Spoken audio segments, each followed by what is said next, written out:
Hello everyone, welcome to my channel doctor Pankaj healthy life और मैं हूं डॉक्टर पंकज विश्वास। तो दोस्तों, आज हम बात करेंगे एक नई बीमारी के बारे में जो कि कोविड पेशेंट्स में भी आजकल देखी जा रही है। ये बीमारी पहले भी देखी जाती थी, पर क्योंकि ये अब कोविड पेशेंट्स में अक्सर देखी जा रही हैं, पोस्ट कोविड ट्रीटमेंट के बाद भी बीमारियाँ देखी जा रही हैं। तो आज हम इसी के बारे में डिस्कस करेंगे, म्यूकोरमाइकोसिस या और we can say black fungus. तो आज हम इसी के बारे में बात करेंगे और मैं इस बीमारी के बारे में भी आपको बताऊंगा और ये भी बताऊंगा कि क्यों ये कोविड पेशेंट्स में देखी जा रही है, क्या इसके साथ इसका एक लिंक है। So let's start this video. So mucormycosis और ब्लैक फंगस ये एक लाइफ थ्रेटनिंग डिजीज़ है जो कि कॉज बाय फंगाई, यानी कि ये फंगस से कॉज होता है और ये एक जाइगोमाइटिस फैमिली की जो फंगस है उसके थ्रू ये कॉज होता है। ये एक लाइफ थ्रेटनिंग डिजीज़ है और इसका प्रोग्रेशन भी काफ़ी तेज़ होता है और इसके साथ साथ इसी वजह से इसके कारण जो मोर्टेलिटी और मॉर्बिडिटी काफ़ी हाई है। सो यही आज हम बात करते हैं कि एक्चुअली ये डिजीज़ है क्या। काफ़ी नई थेरेपीज़ आने की वजह से इसके केसेस अब कम हो गए हैं और ये अब एक ट्रीटेबल डिजीज़ भी बन चुका है। बट अब जब हम इसके प्रोग्रेशन के बारे में बात करते हैं तो ये ज़्यादातर ये कॉमनली डायबिटिक पेशेंट्स में दिखता है और उन पेशेंट्स में दिखता है जिनकी इम्यूनिटी काफ़ी वीक है और जो कि स्टेरॉयड थेरेपी में भी रहते हैं। बिकॉज अगर आप लॉन्ग टर्म कॉर्टिकोस्टेरॉयड थेरेपी में रहते हैं तो ये आपकी जो इम्यूनिटी या ये आपकी जो इम्यून सिस्टम है बॉडी के, इसको कॉम्प्रोमाइज़ कर देता है और काफ़ी वीक कर देता है। सो जब हम कोविड की बात करते हैं, और मैं ये भी बता दूं कि क्योंकि ये फंगस है तो मॉइस्चर में भी ये काफ़ी ग्रो करता है। तो कोविड पेशेंट्स में देखा गया कि जब पेशेंट आईसीयू में एडमिट रहता है तो वो कंटिन्यूस ऑक्सीजन के सपोर्ट में रहता है। तो इसी कारण जो मॉइस्चर जो ऑक्सीजन की बॉटल्स में रहता है जिससे कि ऑक्सीजन सप्लाई होती है, उस मॉइस्चर के कारण भी अपने शरीर में पहुंच के इसको फैलता है। और इसके अलावा क्योंकि Covid patients continuous steroid therapy पे रहते हैं तो काफ़ी इम्यूनिटी भी इसमें काफ़ी उनकी वीक हो जाती है। तो ये 2-3 कारण हैं जिसके वजह से कि देखा गया है कि जो कोविड पेशेंट्स में ये ब्लैक फंगस क्यों आजकल दिखता है। बट मेनली ये बहुत रेयर डिजीज़ है और ज़्यादातर ये देखा गया है कि ये डायबिटिक पेशेंट में ही मिलता है। जब हम क्लिनिकली बात करें तो अलग अलग साइट के हिसाब से इसको डिफाइन किया जाता है। जैसे कि अगर जब ये आपके ऑर्बिटल या साइनसिस को इन्फेक्ट करता है तो इसको राइनो ऑर्बिटल सेरिब्रल डिजीज़ बोलते हैं, या इसके अलावा ये चेस्ट को भी इन्फेक्ट करता है तब इसको परमानेंट डिजीज़ में लिया जाता है, या ये आपके स्किन को भी इन्फेक्ट करता है और इसके अलावा ये आपके गैस्ट्रोइंटेस्टाइनल ट्रैक्ट को भी इन्फेक्ट करता है। तो सबसे पहले मैं आपको बताऊँगा what is rhino cerebral orbital disease. तो इसमें ज़्यादातर जैसे कि मैंने आपको बताया डायबिटिक पेशेंट को सबसे कॉमनली इन्फेक्ट करता है। इसके अलावा ये जो आपके कॉर्टिकोस्टेरॉइड थेरेपी पे कंटिन्यूस रहते हैं उसकी वजह से जो इम्यूनिटी सप्रेस हो जाती है उनको ज़्यादा इन्फेक्ट करता है।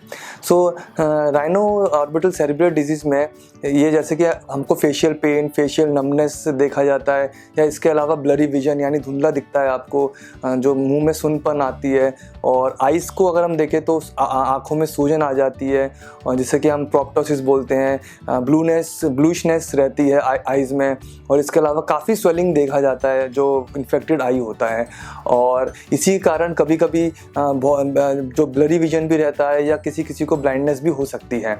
और यही इन्फेक्शन साइनसिस को भी इन्फेक्ट करता है और उस साइनसिस के थ्रू ये ओरल कैविटी को भी इन्फेक्ट करता है, यानी कि हमारे मुंह पे भी आ सकता है, जिसमें कि अपर पैलेट जो हमारे मुंह के ऊपरी हिस्सा है उसमें अल्सरेशन हो जाते हैं, छाले पड़ जाते हैं, जो कि काफ़ी पेनफुल होता है। इसके अलावा जब ये जो हमारा नेक्स्ट मैं बताऊँगा वो है इसका पल्मोनरी डिजीज़, जो कि second most common infected component है। तो इसमें ज़्यादातर सांस फूलना या रुक के सांस आना और चेस्ट पेन ये ज़्यादातर देखने को मिलता है। और डायग्नोसिस में जब भी आपको ऐसा कुछ लगता है तो हमको सीटी स्कैन कराना पड़ता है, जो कि हाई रेजोल्यूशन सीटी कराते हैं। और इसके अलावा ये स्किन को भी इन्फेक्ट करता है और गैस्ट्रोइंटेस्टाइनल ट्रैक्ट यानी कि हमारे पेट को भी इन्फेक्ट करता है, जिसमें कि हमको वॉमिटिंग सेंसेशन होती है या वॉमिटिंग भी होती है, एब्डोमिनल पेन रहता है।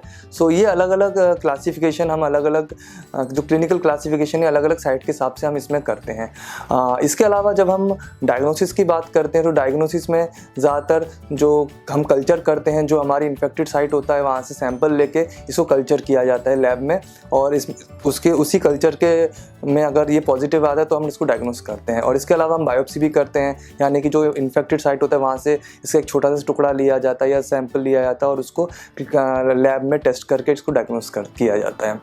तो इसके डायग्नोसिस के बाद जब हम ट्रीटमेंट की बात करते करते हैं तो ज़्यादातर इसमें एंटी फंगस ट्रीटमेंट देके इसको हमको ट्रीट करना पड़ता है, जैसे कि एम्फोटेरिसिन बी और इसके अलावा काफ़ी अलग एंटी फंगल्स जो इसमें यूज़ होते हैं।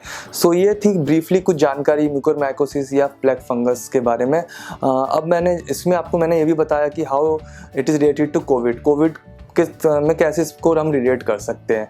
तो ये क्लिनिकली थोड़ी जानकारी थी। अब मैं आपको बताऊंगा कि आप इसको अपने लेवल से, कि अगर आपको कुछ फील होता है तो आपको क्या करना चाहिए और इसको बचने के लिए भी आपको आगे क्या प्रिकॉशंस लेने चाहिए।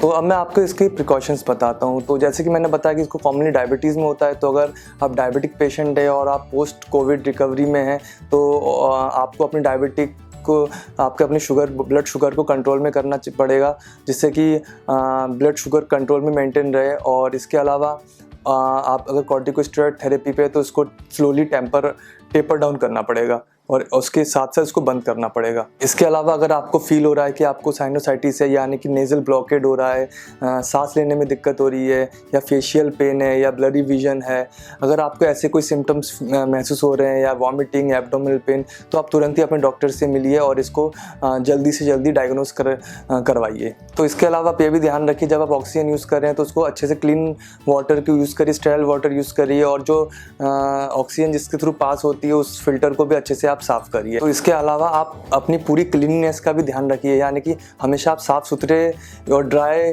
कपड़ों का यूज़ करिए इसको पहुंचने के लिए। तो ये थी थोड़ी जानकारी कि आपको खुद कैसे इसको मैनेज कर सकते हैं, जैसे कि शुगर कंट्रोल करना मैंने बताया आपको।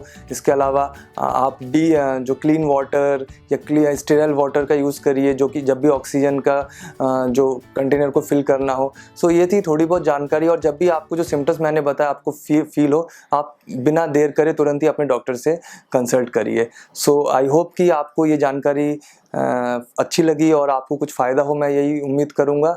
सो अगर आपको ये वीडियो अच्छा लगा तो प्लीज़ लाइक करिए और अपने और भी फ्रेंड्स में शेयर करिए, जिससे कि उनको भी इसके बारे में जानकारी हो। एंड इसके अलावा please take care in this difficult times. आप मास्क पहनिए, आप सैनिटाइज बने करके रखिए अपने आप को, और इसके अलावा हमेशा सोशल डिस्टेंसिंग रखिए। So please like the video, also subscribe the channel, and thank you. Take care.